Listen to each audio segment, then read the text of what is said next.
Buenas noches, saludos cordiales, un cordial abrazo a tanta gente importante y valiosa que nos sigue en estos espacios de conversaciones generativas, donde siempre tenemos la firme convicción de cumplir un propósito.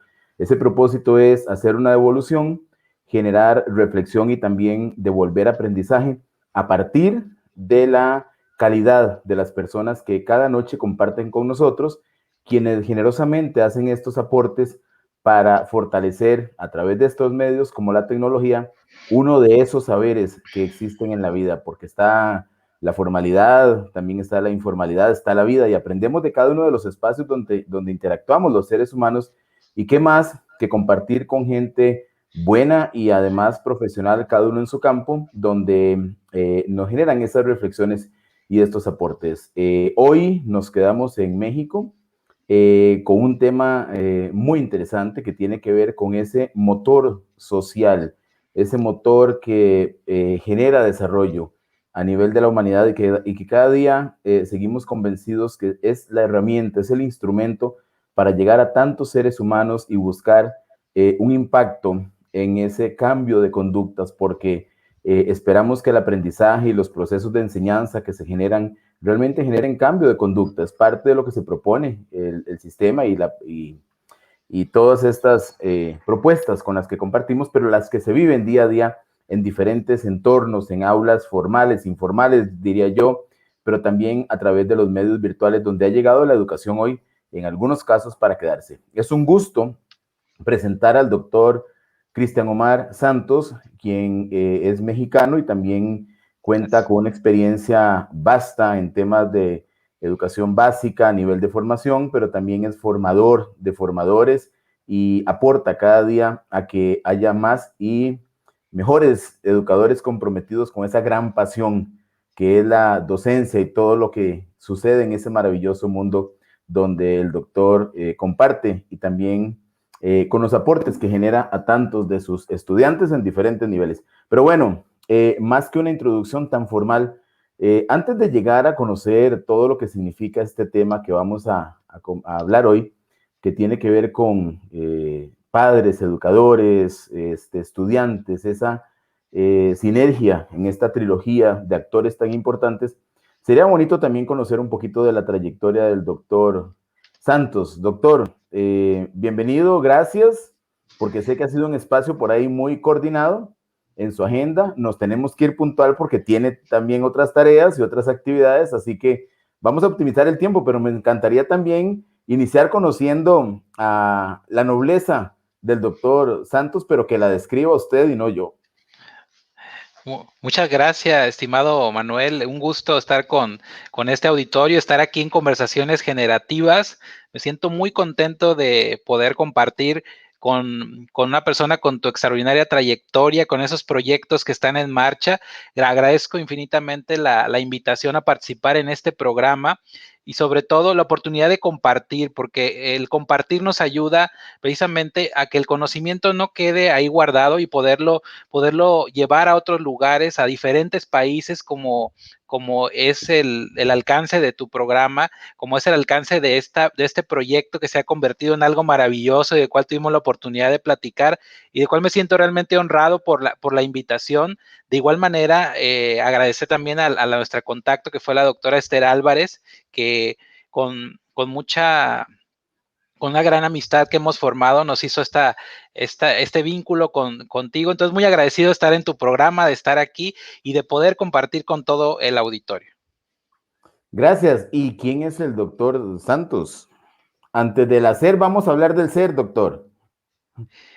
Sí, no, yo más que otra cosa quisiera decir que soy un ser humano que me gusta dar a los demás, me gusta compartir, me defino como una persona que que le encanta la parte emocional, la parte de la educación emocional. Cuando yo empiezo a conocer la neurociencia, la parte de las habilidades socioemocionales, me enamoro de esto y empiezo a trabajar la parte del doctorado con la parte emocional y a partir de ahí me he formado y tengo ya muchos años desde joven, empecé con trabajo de desarrollo humano, de desarrollo profesional y sobre todo me defino como una persona que le gusta aprender, le gusta compartir con los demás. Y esa es la parte en la cual yo me identifico, ¿verdad? Alguien que le gusta compartir, que le gusta trabajar con los demás, le gusta aprender de los otros, y me considero también entusiasta y emprendedor. Me gusta también la parte de los negocios, me gusta también la parte de hacer docencia, de hacer educación, capacitación, al igual que como lo vienes haciendo. Entonces nos identificamos mucho en ese sentido. Muy bien, doctor.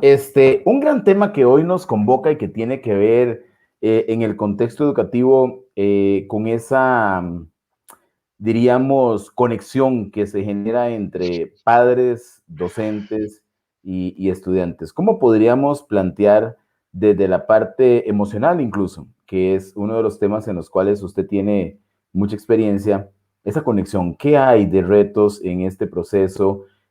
¿Cómo se está dando el proceso educativo hoy, donde los padres también son actores importantes, porque sí lo son, ¿verdad? Están en total conexión con los maestros.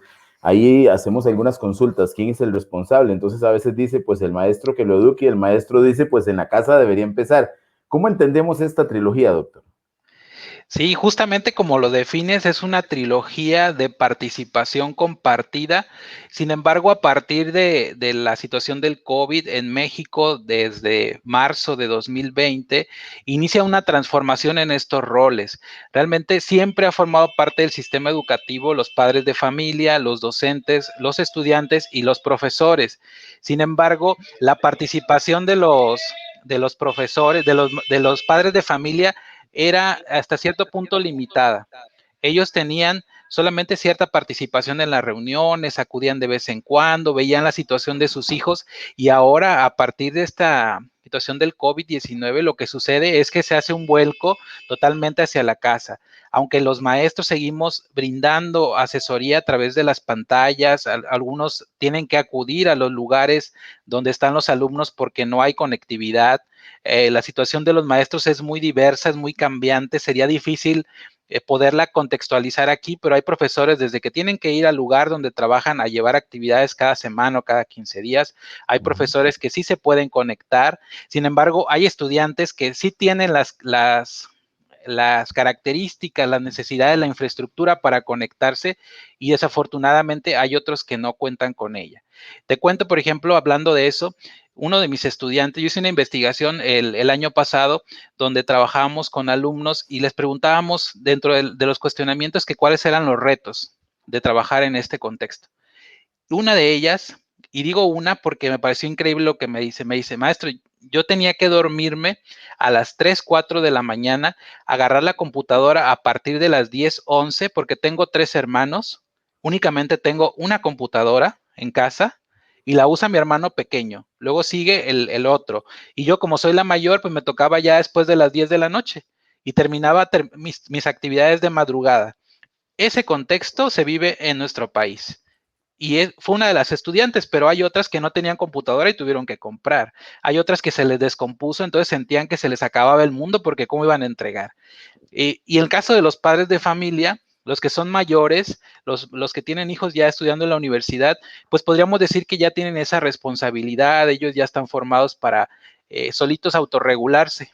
Pero, ¿qué pasa con los pequeños, los de primaria, los de preescolar, los de inclusive hasta sexto grado de primaria? Realmente es un gran reto para los padres poder estar orientando a los hijos, poderles estar ayudando.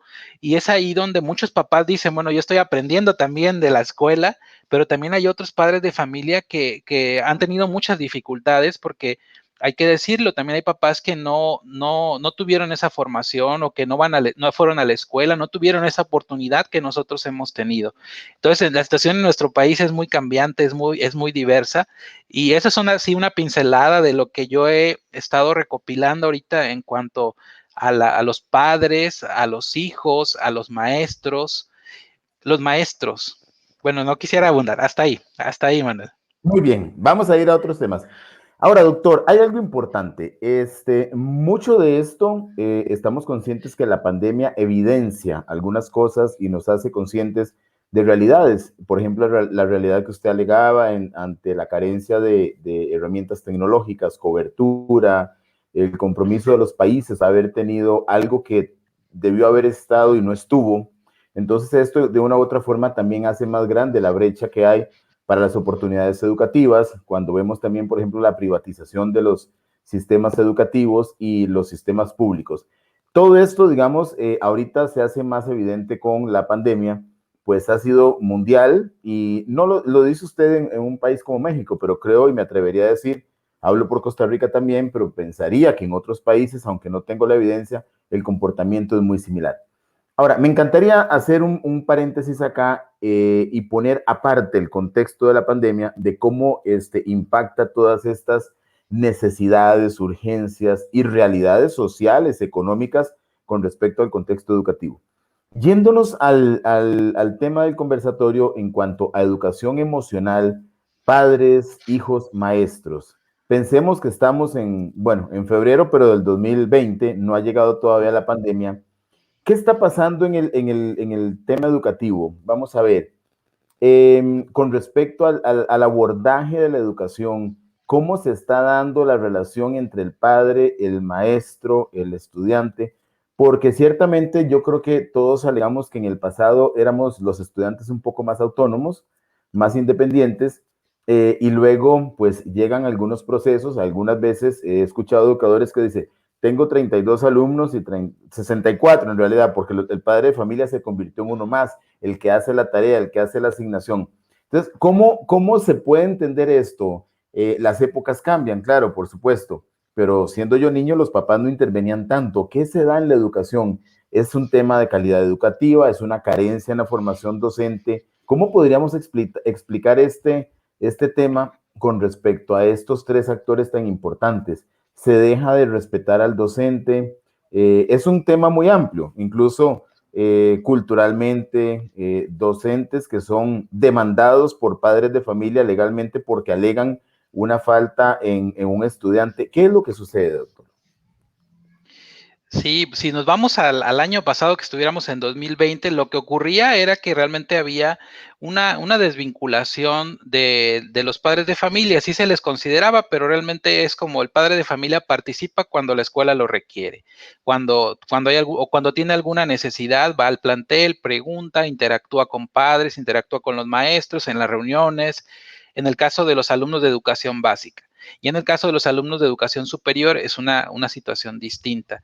Sin embargo, ocurre algo que yo llamo que es una doble vertiente. Hay una doble vertiente con esta situación, hablando antes del COVID. Suponiendo que ya llegó, estamos en marzo de 2020 y en México es justamente cuando se cierran las escuelas.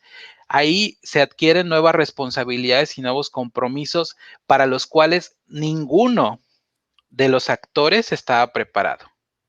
Y hablo de ninguno porque si hacemos un recuento de la educación socioemocional, que es el tema que nos atañe hoy, ni los maestros que actualmente damos clase en la educación básica o en la educación normal, estamos suficientemente preparados para abordar un cambio tan drástico.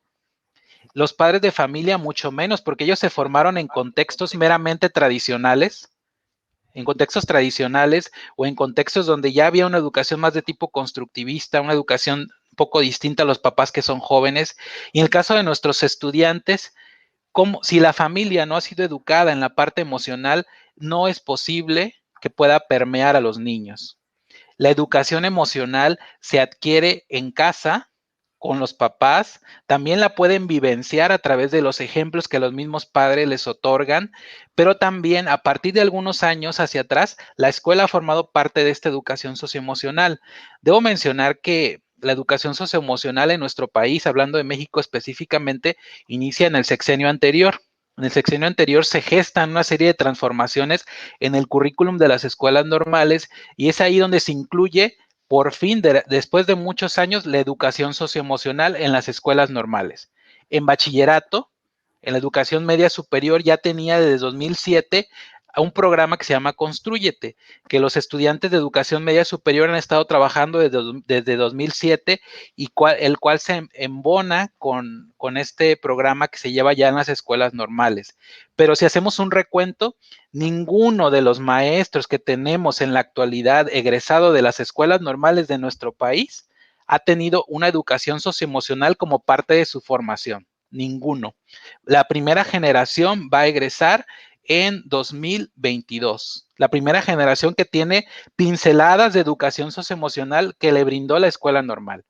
Yo hice una investigación de eso de mi tesis y les preguntaba a los maestros y resulta que los maestros que han tenido acercamiento a lo emocional a través de cursos, diplomados, fuera de la capacitación formal de la Secretaría de Educación Pública, tenían una visión diferente de lo que es la educación socioemocional con los niños. El resto lo consideraba irrelevante o innecesario. Entonces, es una situación bastante compleja. Claro. ¿Qué dejó de tener el sistema por no tener formadores alineados con los principios socioemocionales? ¿De qué se perdió el sistema y por ende los beneficiarios, que en este caso pues han sido estudiantes y en sí la sociedad? Sí, creo que justamente de lo que nos hemos perdido tiene que ver con nuestra situación social. Está demostrado científicamente a través de diversas investigaciones que la educación socioemocional ayuda, a mejorar el rendimiento académico. ¿Cómo está nuestro país en rendimiento académico? Tenemos mucho que trabajar desde las diferentes esferas, el rendimiento académico. Otra es la parte de las adicciones. Es el trabajar la parte emocional puede ayudar a prevenir situaciones de adicciones, situaciones como embarazos no deseados, embarazos no planeados. Inclusive está demostrado que el hecho de trabajar la parte emocional ayuda a que los países disminuyan sus niveles de pobreza porque las personas son capaces de planificar, los estudiantes planifican lo que quieren hacer, desarrollan nuevos productos, se vuelven emprendedores, se vuelven con una visión más amplia, son más positivos, proactivos ante las situaciones, ante las diversas situaciones de la vida y justamente lo que está pasando ahorita es que estamos ante esa situación del COVID y o lo afrontas o te quedas ahí. Tienes dos opciones, o lo afrontas, sales adelante y usas los recursos o gestionas recursos desde la parte emocional o te puedes quedar estancado. Entonces, sí, la educación socioemocional es un complemento meramente necesario que durante muchos años atrás no se volteaba a ver, creíamos que todo era el coeficiente intelectual, como lo dice Daniel Goleman en su libro, ¿no? Se creía que el coeficiente intelectual y la inteligencia era lo máximo para que una persona pudiera destacar. Sin embargo, a partir de Goleman y otras investigaciones se empieza a dar cuenta de que lo emocional es un complemento necesario para tomar decisiones, para que las decisiones sean las adecuadas, para poder tener conciencia también de mis propias situaciones, de lo que quiero lograr, autoconciencia, autoconocimiento, que pueda gestionar una emoción negativa y la pueda yo convertir en algo positivo, que pueda primeramente identificar a esa emoción. Y este ejemplo sirve para tanto para docentes como para padres de familia, como para los mismos educadores. Entonces sí, nos ha faltado esa educación socioemocional, sin embargo estamos en la lucha. Estamos en el camino de encontrar cómo complementar adecuadamente la educación socioemocional que no es un remedio temporal. Eso sí es bien importante. No es un remedio temporal, no es una curita que va a llegar a solucionar. Realmente es parte del ser humano. El ser humano es emocional. Somos seres emocionales, somos seres que precisamente para tomar decisiones necesitamos de las emociones. Está demostrado que no tomas una decisión si no antepones la emoción para tomar esa decisión.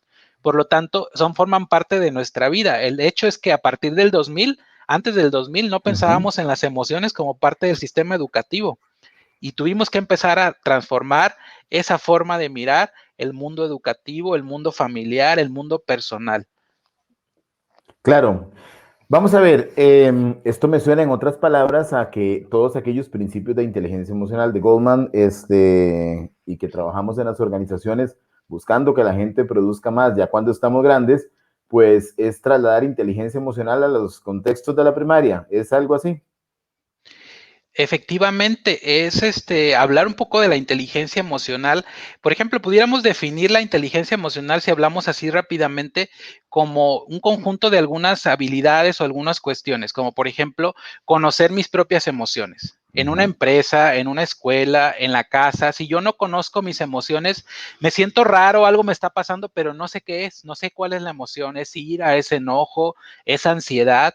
Está ocurriendo en la actualidad que muchas personas están viviendo ansiedad y algunos están cayendo en la depresión. Y hablo de docentes, de padres de familia y en el caso de los niños se está dando también esta situación por no conocer mis propias emociones, pero ya que las conozco es identificar qué estoy sintiendo y ahora viene cómo manejo esa emoción y cómo la transformo de algo que es negativo a algo positivo. ¿Cómo logro cambiar, hacer ese cambio para que mi salud emocional se encuentre en mejor estado? También, ¿cómo me motivo? Está pasando un fenómeno con los estudiantes de educación básica. Se están desmotivando porque ya tienen un año en esta situación y si la escuela o los docentes no somos capaces de atraer la atención, los alumnos se desmotivan, pero también los mismos profesores se están desmotivando, porque ya tenemos un año en un contexto para el cual no estábamos preparados. Ahí entra otra parte, manejar mi motivación es parte de la inteligencia emocional. Otro es la capacidad que tiene una persona de reconocer las emociones del otro. Es importante reconocer las propias, pero también las de los demás. ¿Qué están viviendo mis hijos, si soy padre de familia? ¿Cómo se están sintiendo ellos? Si soy el director, la directora, el supervisor de la escuela, ¿cómo están viviendo esta situación mis maestros? ¿Cómo les puedo ayudar para que salgan adelante? ¿Cómo les puedo disminuir la carga administrativa para que ellos tengan un ambiente emocional mejor en casa? Y por último, parte de la inteligencia emocional es las relaciones con los demás, o sea, la parte social. Esa fue la parte que nos afectó muchísimo en la pandemia. Estábamos acostumbrados a ir con el amigo, a ir a tomar un café, a tomar alguna fiesta, nos invitaban y de repente eso ya no existió. Ya no se pudo dar porque si yo voy y saludo a alguien probablemente me contagie. Entonces ahí entra la otra parte del poder, el poder sociabilizar con los demás y cómo esta situación se ve afectada y tiene una repercusión a nivel emocional, porque somos seres sociales. El ser humano tiene una parte que se llama el cerebro social. Somos seres sociales y nos encanta platicar con los otros, nos encanta sociabilizar. Y a los mexicanos no nada más eso, nos encanta chocarla, nos encanta saludarnos, darnos un abrazo, también a los hermanos de Costa Rica. Latinoamérica tiene mucho esa característica, ¿verdad? Nos encanta Así el es. contacto físico y ahora que no podemos ni tocar, no podemos ni saludar y no podemos ir con el amigo, el compadre, a estrechar los lazos de amistad, se está rompiendo algo que estábamos acostumbrados y que nos ayuda a liberar neurotransmisores, esos neurotransmisores de la felicidad, de la alegría, de la emoción. Y entonces como eso se rompe, ahí entra la educación socioemocional. ¿Cómo le hago para, sin arriesgar mi vida, sin arriesgar la vida de los demás, puedo liberar esos neurotransmisores y me puedo sentir con bienestar? Claro. Ahora, planteas que va a haber una generación de maestros, de educadores que están ya con un currículum, un plan de estudios donde se integra la educación socioemocional y que para el 2022 estaría la primera generación. Eso significa, bueno, lo importante era que había que empezar. Estamos tarde, ¿no? Porque ni modo, hubiéramos empezado hace tiempo. Significa que viene la pandemia y se atraviesa y está devolviéndonos, está haciéndonos retroceder o cómo se ha podido combinar esto. ¿Retrocedimos con la pandemia en esta propuesta de educación socioemocional? Yo creo que al contrario, antes que retroceder, depende mucho de la persona y cómo lo miren, justamente depende de nuestra capacidad, nuestra educación socioemocional para identificar si vamos para atrás o vamos hacia adelante. La educación socioemocional se puede definir como esa habilidad que tiene la persona, uno, de que las emociones negativas las transforme en positivas y las emociones que son positivas las pueda maximizar para que duren el mayor tiempo. Por lo tanto, esta respuesta dependerá de la persona. En la parte de la investigación que realizó un servidor con relación a las emociones el año pasado con estudiantes de la escuela normal, ellos manifestaron algo bien interesante. Una, sí se estresaron, tuvieron estrés, aburrimiento, ira, frustración, enojo. Eso fue la primera parte, eso empezó de marzo a agosto, vivieron esas emociones. Pero también cuando yo les pregunto, ¿qué aprendiste? ahí viene la parte de educación socioemocional y ellos me dicen, ¿sabe qué? Aprendí a valorar a mis maestros. Aprendí que mis maestros están echándole todas las ganas y que yo quiero ser como ellos. Me puse en su lugar, ahí viene la empatía.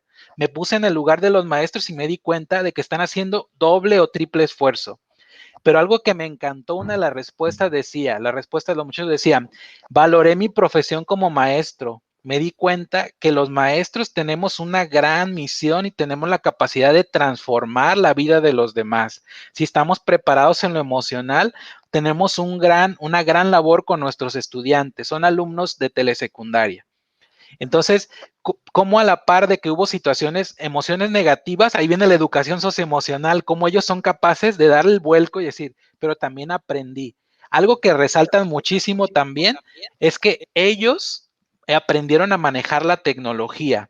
Tenían miedo, no sabían moverle, muchos programas, aplicaciones las desconocían y tuvieron que entrar a esa dinámica y entonces ahora aprenden a manejar la tecnología, son mejores en tecnología, mejoraron hasta la comprensión lectora, mejoraron la comprensión de instrucciones.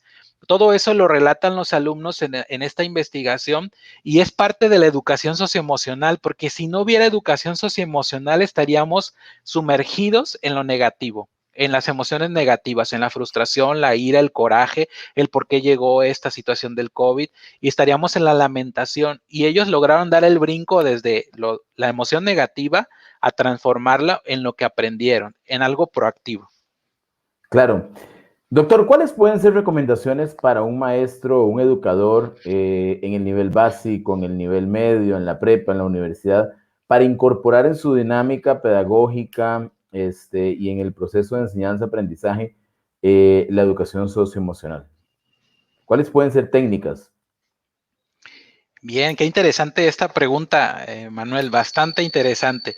La primera es, sonrían maestros. Está demostrado desde las neurociencias algo que se llama las neuronas espejo. Y si yo sonrío ahorita que estamos en tu programa, el hecho de una sonrisa se capta a través de la cámara. Se capta a través de la cámara y esas neuronas espejo permiten conectar con el otro. Como no lo puedo ver en persona, no lo puedo tocar, pero sí lo puedo mirar y sí se activan esas neuronas espejo. Cuando un docente se apasiona por lo que hace, tus alumnos lo perciben detrás de la cámara. De ahí la segunda recomendación. No es posible una clase con cámaras apagadas. Eso limita la parte de educación socioemocional y tú bien lo sabes, la parte de nuestro lenguaje corporal, porque no podemos saber qué está viviendo el alumno del otro lado de casa. Encender nuestras cámaras son como los principios básicos de hacer una buena educación socioemocional. La otra, si el maestro está en un mal estado emocional, lo mejor es que no dé clases, que busque ayuda y que busque sentirse mejor primeramente él y que no se presente con los alumnos con un mal estado emocional, porque eso se transmite, hasta la voz se escucha cuando un profesor no está bien emocionalmente. Pero ahí viene la otra parte que a lo mejor tiene que ver con tu pregunta, me preguntas como técnicas que podemos utilizar. Claro, usted me decía que apenas estamos en proceso de formación de docentes aquí en México para incorporar el componente de educación socioemocional. Mientras tanto, los que están en ejercicio no tienen eso, deben tener una gran capacidad humana, están en una posición que es una vocación. Pero técnicamente, ¿qué hago yo? Soy el maestro, ¿cómo incorporo esto? Ahora sé que hay una nueva propuesta de educación socioemocional. ¿Qué hago para llevarlo al contexto a través de trabajo colaborativo? ¿Cómo hago la sensibilización? ¿Cómo podríamos orientar a algunos educadores que van a ver esto posteriormente para que se lleven esas técnicas a la clase? Correcto, ya capté la esencia de la pregunta. Por ejemplo, hoy yo tuve una clase con unos alumnos. Inicié mi clase aunque no tenía que ver con el tema y les dije, quiero que me mencionen por favor aquí en el chat 3 razones por las cuales estar agradecido. Y esas 3 razones las colocaron en el chat y tardamos 5 minutos y hablamos sobre por qué están agradecidos ellos hoy. El agradecimiento es una manera de trabajar la parte socioemocional. Y hubo quien comenzó a comentar, ¿sabe qué, maestro? Yo estoy agradecido porque toda mi familia está bien. Es algo tan simple, ¿no? Como dices, ¿cómo con 3 razones para estar agradecido? Sí, con 3 razones para estar agradecido, aunque tu materia sea del tema que fuese. Luego, otra es el buen humor y la risa. Si tú puedes incorporar en tu clase un videíto de 2, 3 minutos donde generes dopamina, generes endorfinas en tus alumnos, con un video donde sea chistoso, donde puedan reír un momento, donde puedan carcajear, eso ya estás trabajando la educación socioemocional y el bienestar de los alumnos. Pareciera algo tan simple que dices, ¿cómo con un video? Sí, con un video de 2, 3 minutos donde puedan reír un poco antes de la clase o en medio de la clase o al finalizar la clase. Algo bien importante es preguntarle a los alumnos cómo están. Algo tan simple y tan básico y que normalmente en las primarias lo escuchamos que todos nos responden al mismo tiempo. Bien, maestro. Pero ahí es donde yo les revierto la pregunta y les digo, ¿qué es bien? A ver, son 6 emociones básicas que nos dice Paul Ekman. Estás ira, enojo, tristeza, alegría, cuáles son esas emociones que estás viviendo. Entonces ya se las pongo y dicen, bueno, es que sí estoy enojado. ¿Por qué estás enojado? ¿Por qué te has sentido así? Iniciar con una pregunta o con una canción que motive, una canción que te deje un mensaje. Ese es algo también que dice, ¿cómo con una canción? Claro. Dice José María Napoleón, por ejemplo, por poner un ejemplo, ¿no? La canción de Vive o la canción de, una canción de Mijares, ¿no? De Uno entre mil, yo triunfaré. Esas son canciones que te dejan un mensaje y si les puedes poner la canción y le dices, bueno, ¿qué mensaje te deja la canción? Estás trabajando la parte de de por qué me está diciendo eso el autor. Son cuestiones bien sencillas. Vamos a un poco más a profundidad. Ya si queremos profesionalizar lo que estamos haciendo, hacerlo más profundo, técnicas de respiración. Una que me encanta, 5, 4, 3, 2, 1, o una que se llama respiración de elevador. Vamos a hacer respiración de elevador, muchachos. 3 minutos. ¿Cómo, maestro? ¿Cómo que respiración de elevador? Sí, ahí te va. Los elevadores suben y bajan, ¿sí o no? Y hay muchos pisos. Cuando yo te diga respiración de elevador de 3 pisos, inhalamos en 3 tiempos. 1, 2, 3. Detén. Bajamos. Exhalamos 1, 2 y 3. Respiración de elevador de 2 tiempos, de 3 tiempos, de 5 tiempos. Lo que estamos haciendo es oxigenar el cerebro, generamos mayor aprendizaje, generamos también que los alumnos presten más atención a la clase y estamos abonando a su bienestar, que es el objetivo de la educación emocional. Muchos de los aspectos que suceden también en la salud tienen que ver con nuestra respiración. No aprendimos a respirar. No nos enseñaron nunca cómo debíamos respirar. Entonces, otro ejercicio son las técnicas de mindfulness. El mindfulness es valiosísimo para usarlo en una clase. Y todas estas técnicas, Manuel, no nos llevan más de 5 minutos. No vamos a decir que es una pérdida de tiempo, claro que no. Como menciona uno de los maestros reconocidos de Colima, el doctor Juan Carlos Yáñez, en uno de sus libros dice, sabia virtud, perder el tiempo. Y yo lo he retomado con la educación socioemocional. Sabia virtud, perder 5 minutos de clase, si lo podemos llamar pérdida, que yo lo llamo una ganancia, perder 7 minutos de clase, si lo podemos llamar así, para que el alumno tome una energía nueva, se sienta motivado, se sienta contento.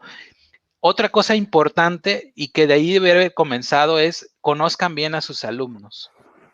Los estudiantes no son un nombre en la lista de asistencia.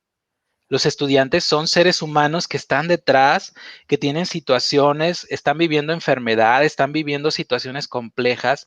El docente debe dedicar, esa es mi recomendación muy personal, debe dedicar al menos la primera clase o las primeras 2 clases de sus cursos a conocer a sus alumnos. Y no hablo de lo académico, de cuántos dieces tienen, hablo de quiénes son, qué les gusta hacer, qué series han visto, qué música les gusta escuchar, les gusta hacer ejercicio, saben tocar algún instrumento.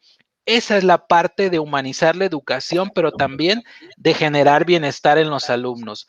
Porque, ¿qué pasa si yo conozco que Juanito le gusta la música de rock? Y un día empiezo mi clase con música de rock.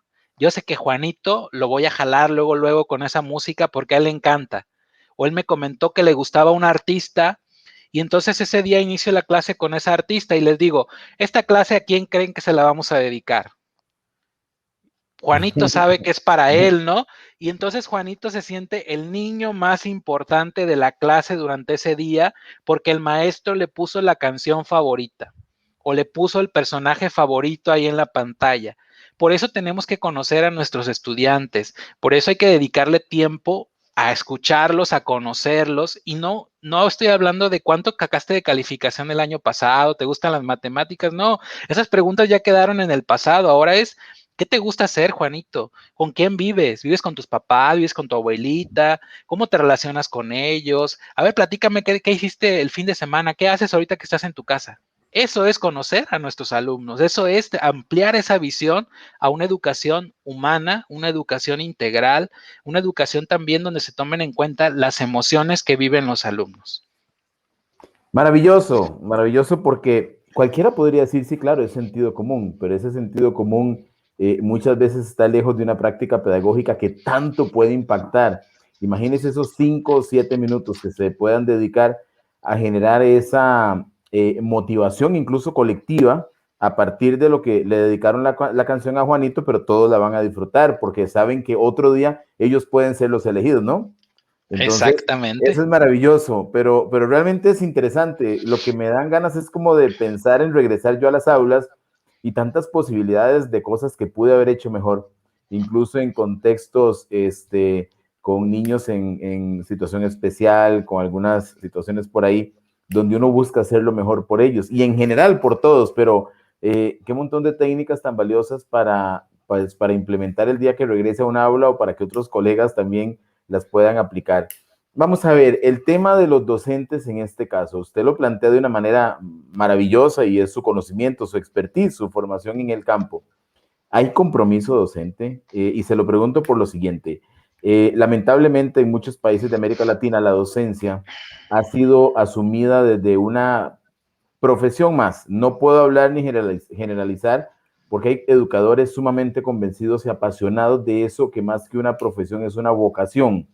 Pero hay muchos que lamentablemente han escogido la docencia porque era la carrera que estaba disponible o por estudiar algo. El problema de ese estudiar algo es que el compromiso disminuye cuando tengo seres humanos a quienes me debo en la formación. ¿Cómo está el compromiso docente en estas prácticas?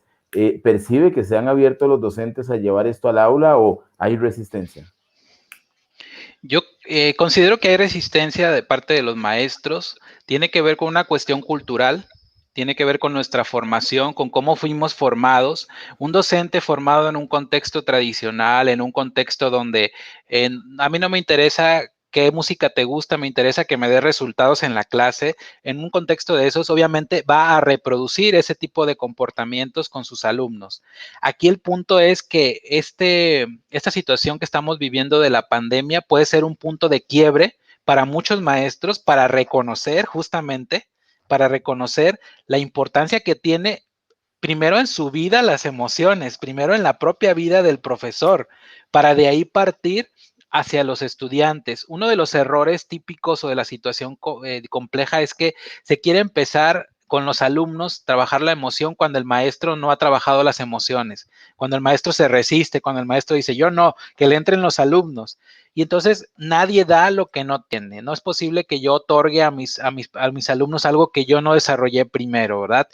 Si yo no he practicado respiración, yo no he sentido lo que es una meditación o el mindfulness, que aprovechando de nuevo lo del mindfulness, la Universidad de Harvard ya tiene años que está trabajando con mindfulness y han tenido extraordinarios resultados en lo académico.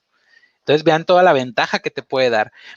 Me gustaría comentarte, Manuel, retomando esa pregunta, que yo siempre le sugiero a algunos aspectos que menciona Josep Manuel Marracé sobre los docentes. Y yo podría decir que para este compromiso se refuerce, para que este compromiso salga adelante, tendríamos que utilizar al menos 8 características.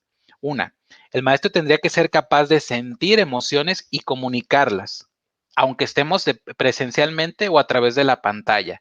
Otra, detectar las emociones de mis estudiantes. De ahí que las cámaras es importante que estén encendidas en la medida de lo posible.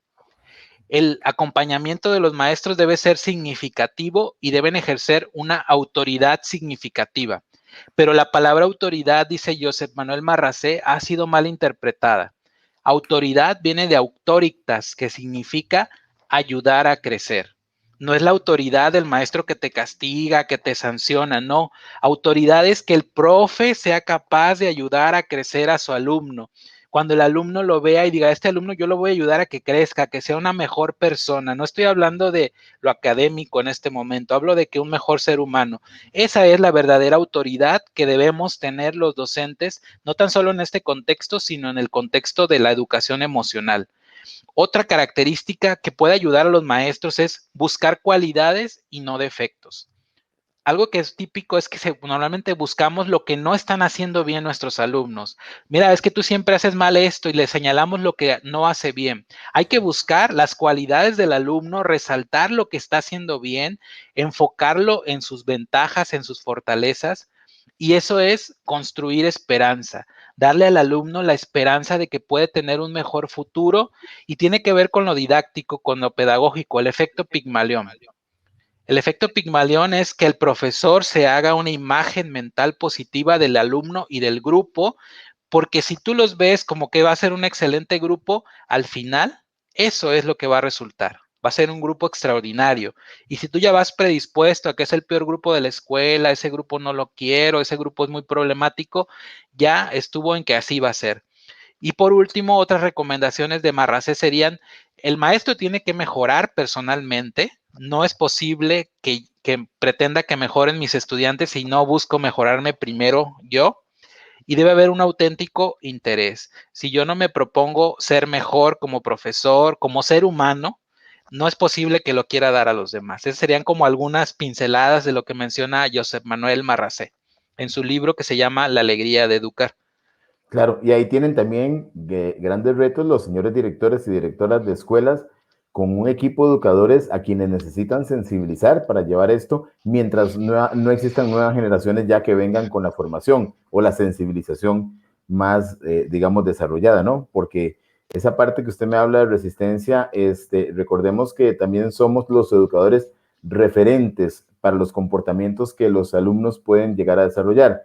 En esta crisis que hemos tenido, que también ha afectado a la educación, me tocó ver en Costa Rica, lamentablemente, como te decía, maravillosos educadores, pero unos cuantos, e incluso entrando en conflictos de agresión frente a estudiantes. Entonces, ¿con qué autoridad moral puedo yo llegar a plantear un contexto de educación socioemocional después de reflejar esto? Recuerde que somos esos referentes. Hoy nosotros recordamos a aquellos maestros que marcaron huella y no sabemos el nombre, incluso ahí queda grabado en la mente a partir de toda esta maravilla de las neurociencias, el momento específico de un reconocimiento, como también queda grabado otro aspecto, o sea, la responsabilidad, hacer conciencia en el educador de esa gran responsabilidad de formar seres humanos más allá de un aspecto técnico o de conocimiento que es importante. Ahora, una propuesta tan maravillosa como esta que por todas las conclusiones que podríamos ir sacando cuando el niño sabe que dedicaron una canción, que hubo alegría colectiva, que le preguntan cómo está, que se le toma en cuenta, todo esto que usted plantea, eso tiene que tener un resultado. ¿Cómo se percibe si podemos tener casos de éxito, esto traducido a un aumento en el rendimiento, incluso escolar? Ahí sí, ya traducido a una adquisición del conocimiento, si fuera incluso traducido a una calificación, ¿cómo lo miden? ¿Cómo lo ha visto y qué experiencias ha tenido? Sí, está demostrado también que los programas de educación socioemocional tienen un tiempo para mostrar evidencia que es aproximadamente 6 meses. Para que yo pueda ver resultados a través de la aplicación de un programa de educación socioemocional, tarda aproximadamente 6 meses y en ese periodo a lo mejor yo no veo nada y digo, es que estoy haciendo un trabajo en vano, estoy Perdí los luchando. 7 minutos de la canción. Ajá. Y yo me aventé 10 minutos de cada clase y no logré. Pudiera haber frustración de parte de los maestros. Por eso es importante que comentemos esto. Está también es hecho evidente que los programas de educación socioemocional tienen un periodo que puede ser hasta 6 meses para empezar a mostrar resultados. Entonces, ¿cómo lo podemos ver?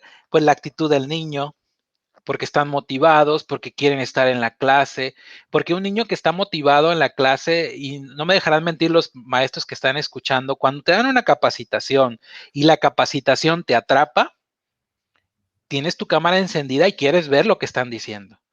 De hecho, no ocupas pedirle al alumno que la encienda, ellos la encienden solitos porque saben que hay algo interesante ahí.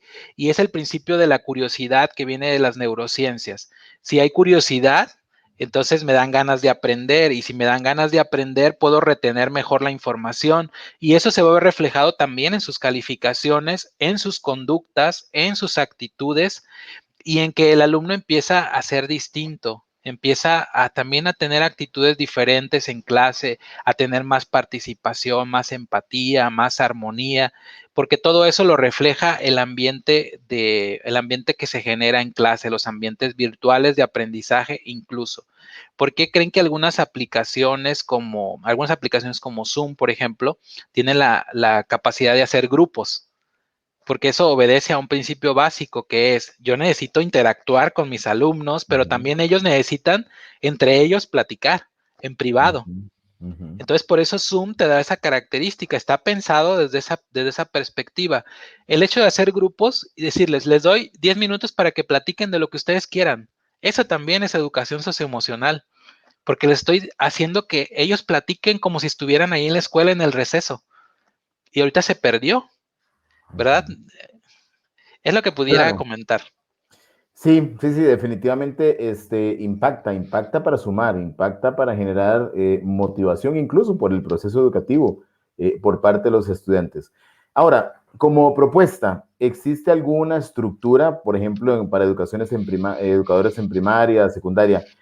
Porque nos has planteado algunas actividades que son maravillosas, pero ¿hay alguna propuesta, digamos, como un plan, se planifica igual que la materia de convencional?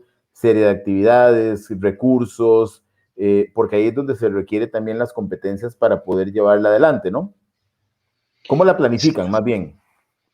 Sí, la planificación parte de una actividad central, y sí, también es un inicio, un desarrollo y un cierre de la actividad como una planeación de manera general, pero aquí el que le pone el sabor, el que le pone el sabor a esta actividad es el profesor, es el mediador. Recordemos que es el mediador entre el proceso de enseñar y aprender. Entonces puede haber una actividad genial que tú la veas en el papel escrita y bien bonita, pero si el profesor no está convencido de la actividad emocional, no está convencido del aporte que ésta tiene, va a ser como que le quitaste el sabor a esa comida. Si el profesor tiene una actividad que aunque no sea la mejor del mundo, pero le pone sabor, le pone ganas, logra que los alumnos interactúen, entonces dependerá mucho del profesor.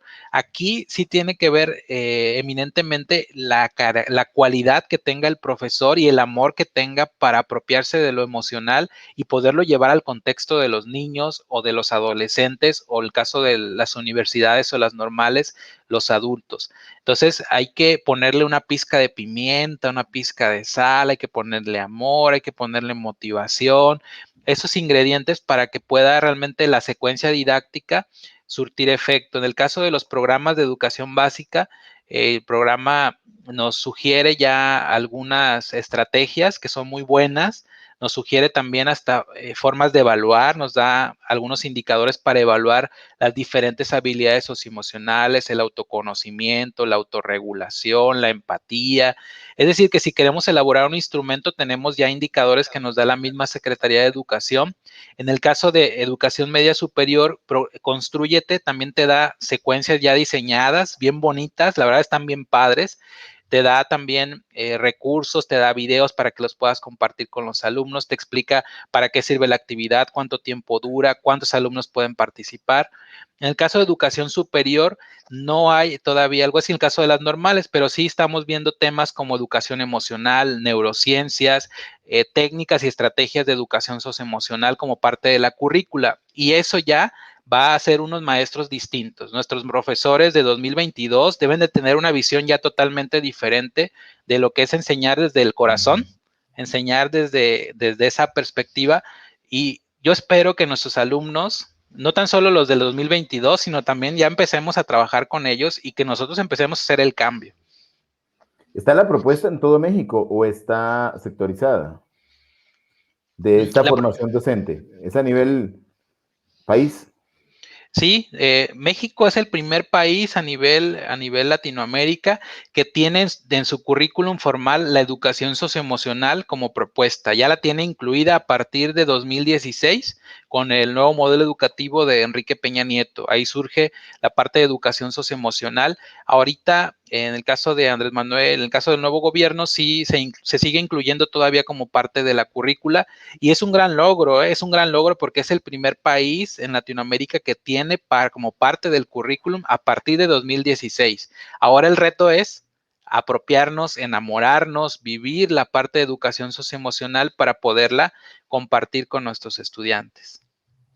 Doctor, de una u otra forma se humaniza más el proceso, ¿no? El de enseñanza-aprendizaje, porque todas estas variables vienen a impactar el bienestar individual y colectivo de los muchachos en la escuela, a partir de entender contextos, de entender al ser antes de entender al estudiante. Ahora, ¿impacta esto para que la propuesta sea más formativa y menos sumativa? Efectivamente, sí. Esto tiene una repercusión donde tenemos que valorar también la parte del ser, la parte del ser humano. Ya desde los albores del siglo XX, del siglo XXI, se proponía una educación, lo que llaman los 4 pilares de la educación, ¿verdad? Del aprender a conocer, aprender Ujú. a ser, hacer y convivir. Lo estaban promoviendo desde 1999, ya estaba como una propuesta para que lo pudiéramos vivir ya en el siglo XXI, pero hemos dejado, finalmente no ha sido bien incorporada, hemos entendido de forma diferente la parte del ser. Sí nos lleva a hacer una evaluación más desde la integralidad de la persona, del estudiante, de verlo de forma integral, de ver los logros que tiene, de resaltar las fortalezas individuales y también el trabajo que puede hacer en equipo. Sí, y ahí entra la parte de las competencias, ¿no? Que es el conjunto de conocimientos, habilidades, actitudes y valores que puede desarrollar un estudiante. No es lo mismo conocer los artículos de la Constitución política a realmente poderlos llevar a cabo a la práctica o conocer los derechos humanos y yo realmente ser una persona que no respete los derechos de los demás, porque ahí está mi competencia, ¿verdad? Ahí está la competencia que tengo para precisamente actuar de manera congruente. Claro. ¿Estás formando docentes actualmente? Sí, soy formador de docentes en el Instituto Superior de Educación Normal del Estado de Colima, el ICENCO, orgullosamente. Mando un saludo a mis compañeros aprovechando el comentario. Sí, soy formador de docentes de educación primaria, de educación telesecundaria y de educación, bueno, este ciclo es primaria y telesecundaria. Claro. ¿Hace cuánto está el doctor con esta propuesta de educación socioemocional? Creo que lo mencionaste al principio del programa, pero quisiera recordarlo. ¿A partir de cuándo te involucraste? Yo tengo ya casi 3 años trabajando con la parte de educación socioemocional, no desde 2000, sí tengo 3 años trabajando con la educación socioemocional ya de lleno. A partir de la tesis de doctorado empezamos con esa inquietud, pero a mí algo que me atrapó desde siempre, desde joven, fue la parte del desarrollo humano. Entonces siempre he buscado la parte de liderazgo, actitud positiva. Esos son los temas que a mí me han encantado desde que me empecé a formar y creo que encontré una buena línea para cerrar con la educación socioemocional. Es la parte que me apasiona, que me gusta y espero poderlo seguir haciendo durante mucho tiempo. ¿Qué ve ahora que no veía antes de la tesis, doctor, en este tema? Mm, muy buena pregunta. Eh, sigo viendo oportunidades inclusive en mí, porque no soy un producto terminado. Soy una persona que busca la manera de prepararse, de actualizarse, pero también de ser congruente, ¿verdad? Yo creo que la lucha más fuerte para un educador y sobre todo que trabaja este tipo de temas es buscar esa congruencia, es buscar la congruencia del bienestar con lo que realmente estás diciéndole a tus alumnos, la congruencia de sentirte bien y que los alumnos te vean bien, ¿no? Y vean que eres un maestro congruente. Esa es la lucha, considero que esa es mi lucha, pero también considero que parte de mi granito de arena y lo que veo es que sigo teniendo esa oportunidad para ir sembrando, para ir compartiendo con mis colegas, para ir abonando a este sistema educativo y aportar ese granito de arena que debemos de tener para generar las transformaciones que sean necesarias. Qué bueno. ¿Hay algún feedback por parte del hogar con respecto a esto, a lo que se somete un estudiante? Decimos o decís que 6 meses después se podrían empezar a notar resultados. ¿Lo siente el hogar? ¿Hay alguna retroalimentación por parte de los padres de familia? Mi hijo está cambiando. Sí, claro, claro, debe notarse a la familia porque la educación socioemocional repercute no tan solo en la escuela, sino también en la casa, en el comportamiento allá afuera, en la sociedad, con los amigos, en cómo se relaciona, en la manera en la que está desenvolviéndose con los propios padres. Debe llevarnos a una transformación global. Por eso cuando me preguntabas que qué nos ha quedado de ver, yo creo que si tuviéramos más educación socioemocional, tendríamos una mejor sociedad, tendríamos personas con mayor con mayores ganas de salir adelante y de disfrutar lo que tenemos, así sea algo sencillo, pero disfrutar de eso que estamos viviendo. Si yo tengo una pequeña casa donde vivo con mi familia y es modesta, es disfrutar esa pequeña, eso que tengo, ¿no? Poderlo disfrutar y poder vivir contentos, poder vivir felices. Y hago este comentario porque cuando inicia todo esto de lo que llaman la psicología positiva, se decía que había un 30% de enfermedades mentales en las personas. Y hasta 1999 se miraba ese 30% y la psicología estaba centrada en ver lo negativo. Y de ahí surge la psicología positiva que se hermana con la educación socioemocional y dicen, bueno, ves que estamos mirando el 30% de la población, pero nos queda un 70 que no sabemos si realmente son felices, si realmente están sanos. Por eso, a partir de ahí se da un despliegue sobre la educación socioemocional, la psicología positiva, y ahora se interesan por investigar realmente qué nos hace felices. ¿Por qué estudiar qué nos hace infelices? Mejor estudiamos cómo le hacemos para ser más felices, para estar contentos, para estar en armonía con nuestra familia, para poder tener una mejor sociedad. Y hace rato que comentaba Manuel sobre los directores y supervisores, comentar algo que es bien importante. En una institución, la cabeza impone, refleja el estado emocional hacia sus profesores. Si eres supervisor, tú impones el estado socioemocional a tus directores y el director lo lleva con sus maestros y los maestros ahí sí lo pueden llevar con sus alumnos o no, ¿verdad? Porque tienen esa libertad de no hacerlo. Pero sí está demostrado, eso lo dice Daniel Goleman en alguno de sus libros, que el estado emocional se transfiere de quien tiene la máxima jerarquía hacia abajo.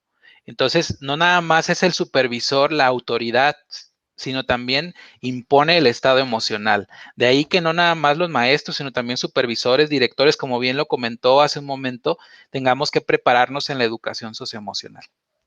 Claro. A manera nada más de información, ¿cuánto es el tiempo de formación de un maestro, por ejemplo, en el lugar donde estás trabajando? Un docente de educación normal se forma durante 4 años, durante 4 años y medio. 4 años y medio se está formando para poder concluir.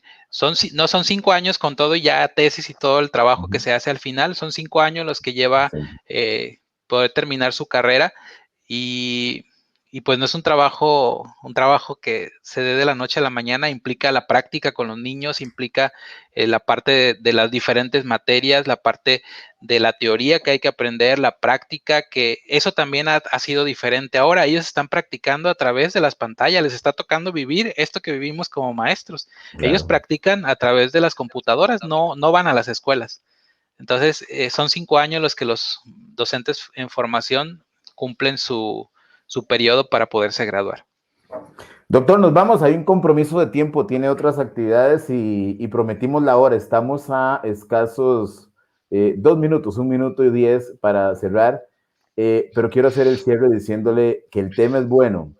Sin embargo, se convierte en un tema perfecto abordado por usted. Y no solamente desde la cátedra, sino que estoy seguro que esa grandeza, esa nobleza, esa gentileza, esa calidad humana que usted desde su existencia transmite, cuando se combina con una práctica para que los seres humanos que están en formación a través del desarrollo socioemocional crezcan. Ojalá pudiéramos tener también en muchos de los maestros el compromiso que usted tiene y esa gran calidad. Lo felicito porque realmente, además de estar aprendiendo y buscando compartir con otras personas y algunas otras que lo ven posteriormente, pues la verdad terminé más que motivado, me hizo reflexionar. Realmente, si regreso un día a las aulas, ¿qué es lo que voy a hacer? ¿Cuál es la tremenda responsabilidad que tengo como líder docente, como alguien, como un gestor, como un desarrollador, como un facilitador de seres humanos con un potencial inalcanzable, con ese montón de oportunidades que tienen ahí y esos recursos resilientes que surgen también cuando hay adversidad, pero que están? Alguien necesita ayudar a que los puedan potenciar para seguir creciendo. Y yo creo que escuchar esto además me hizo reflexionar, aprender, añorar, recordar momentos donde pude haberlo hecho y no lo hice, pero ya de ese momento no puedo hacer nada. Ahora será el día que regrese el otro, a ver si empezamos con la canción y la sonrisa, pero qué grandes recetas para hacer una educación más humana, que es también lo que necesitamos. Justo a la hora, doctor, el compromiso está. No tengo cómo agradecerle esa gentileza desde el primer momento en que conversamos. Y la sonrisa, déjeme decirle que además la percibí por teléfono, no se preocupe, no tuve la videollamada, pero percibí la sonrisa y eso dice que hay mucha nobleza y mucha grandeza. Así que lo felicito y también qué bendecidos son sus alumnos y los maestros que están ahí en formación con esa energía, la pasión y el compromiso que usted tiene como educador. Nos vamos porque hay actividades que seguir. Usted y yo también. Muchísimas gracias, Manuel. Un gusto estar en este extraordinario programa.